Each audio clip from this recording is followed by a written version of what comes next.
आप सही पत्रकार साथी हैं, लोकतंत्र के चौथे स्तंभ हैं। आपको बताने की आवश्यकता नहीं है कि 4,50,000 नियोजित शिक्षकों को, जिसके बारे में भारतीय जनता पार्टी के नेता वर्तमान में राज्यसभा के सांसद सुशील कुमार मोदी जी कहते थे कि भगवान भी आएंगे तो इनको कोई राज्यकर्मी का दर्जा नहीं देगा। भारतीय जनता पार्टी के नेताओं को कान खोल कर करके पूरे होश हवास में ये बात सुन लेनी चाहिए कि 4,50,000 नियोजित शिक्षक कर्मियों को राज्यकर्मी का दर्जा देने के सारे रास्ते खोल दिए गए और कैबिनेट के डिसीजन हो गया और लोगों के चेहरे पे खुशहाली आई।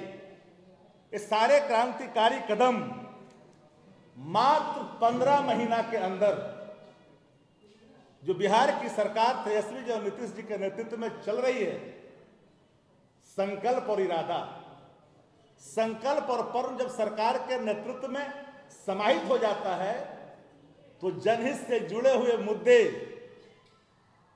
साफ साफ स्थापित होता दिखता है।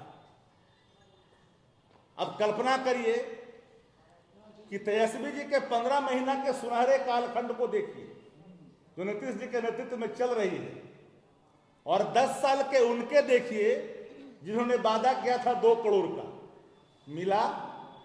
देश जानना चाहती है। मैं एक आंकड़ा आपको बताना चाहूंगा, जान करके आश्चर्यचकित भी होइएगा। इस देश में बेरोजगारी का आलम क्या है। स्वयं देश के प्रधानमंत्री कार्यालय के राज्य मंत्री माननीय जितेंद्र सिंह जी ने स्वीकार किया पार्लियामेंट के अंदर कि 22,05,99,238 आवेदन प्राप्त हुए,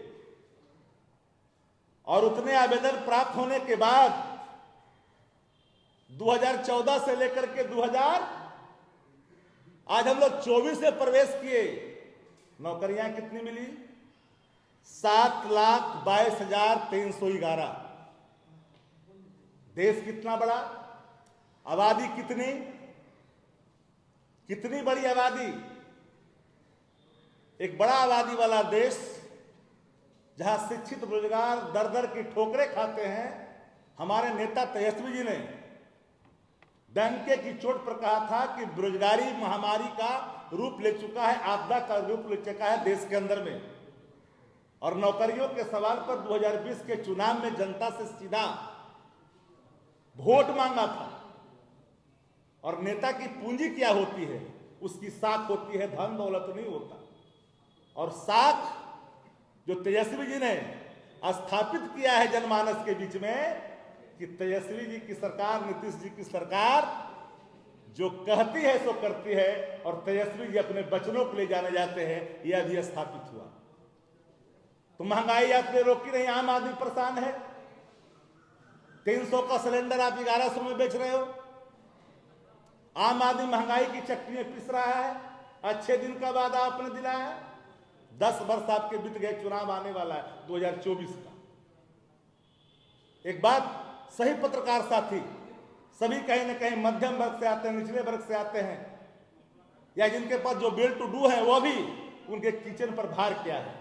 दाल की, सब्जी की, आटे की, या धनात्मा पर हाथ रख के देखिए कि महंगाई डाइन खाए किस तरह से जा रही है, जिस पर कल तक किस तरह के स्वांग रचते थे देश के तत्कालीन मुख्यमंत्री जो आज देश के प्रधानमंत्री हैं। तो महंगाई से आम आदमी पिस रहा है। किसानों की आय तो दुगनी नहीं हुई भैया, किसानों की आय दुगनी नहीं हुई।